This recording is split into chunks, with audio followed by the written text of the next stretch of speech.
क्या आप ज़िंदगी के उस मकाम से गुज़रते हैं जहाँ पर कई बार आपको डिसीज़न लेने में मुश्किल होती है? डिसीज़न लेने में कौन-कौन सी चीज़ें आपके सामने आके खड़ी होती हैं? एक, इस डिसीज़न को लेता हूँ, so decision A and decision B.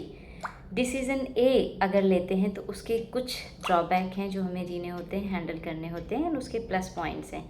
Decision B, उसके सर्टेन ड्रॉबैक्स होते हैं एंड उसके कुछ बेनिफिट्स होते हैं। तो सबसे पहली एक्टिविटी आपको पेन डाउन करते समय लिखना है डिसीज़न ए एंड दूसरे पे लिखना है डिसीज़न बी। डिसीज़न ए के एडवांटेजेस एंड डिसीज़न ए के डिसएडवांटेजेस, डिसीज़न बी के सिमिलरली एडवांटेजेस एंड डिसएडवांटेजेस। तो जिसका नंबर ज़्यादा होगा वो डिसीज़न आपको लेना है।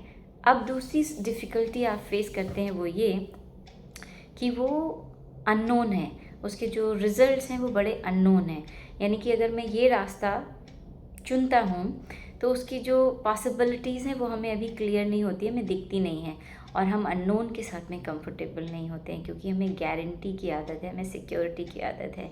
उसके लिए आप अपने आप को, आप इस बात को समझ लें कि मुझे कंफर्ट की आदत है, इनसिक्योरिटी हैंडल करने की आदत नहीं है, तो आप इस एफर्मेशन से उस फियर को हैंडल करें। तो एफर्मेशन क्या यूज़ करेंगे? I am comfortable with the unknown, I know I can do it, मुझे पता है मैं ये कर सकता हूँ, मुझे पता है मेरा दिल ये करना चाहता है तो मैं इसको कर सकता हूँ, and I am comfortable with the unknown. तो वो जो इनसिक्योरिटी है उसको आप इस तरह से हैंडल करेंगे।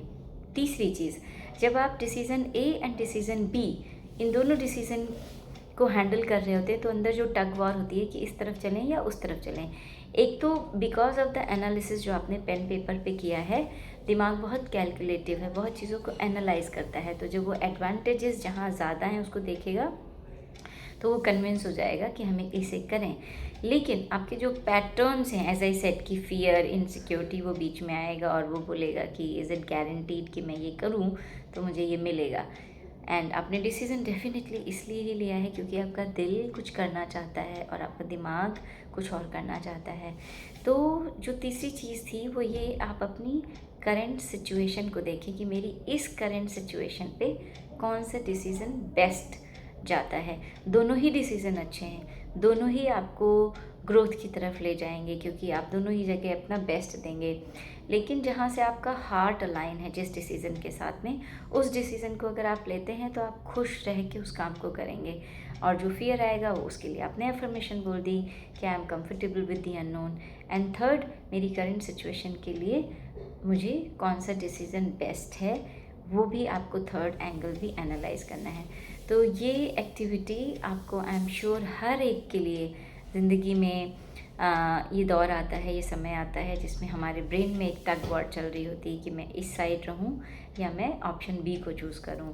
एंड उसके लिए मैंने ये वीडियो बनाई है, और इस तरह का कंटेंट जो लाइफ स्किल से रिलेटेड है, अगर आप चाहते हैं आप तक पहुंचता रहे तो do subscribe the video and comment कि अगर इस कंटेंट ने आपको आपकी डिसीजन मेकिंग में किसी भी तरह से हेल्प किया है। Take care, see you soon, bye bye.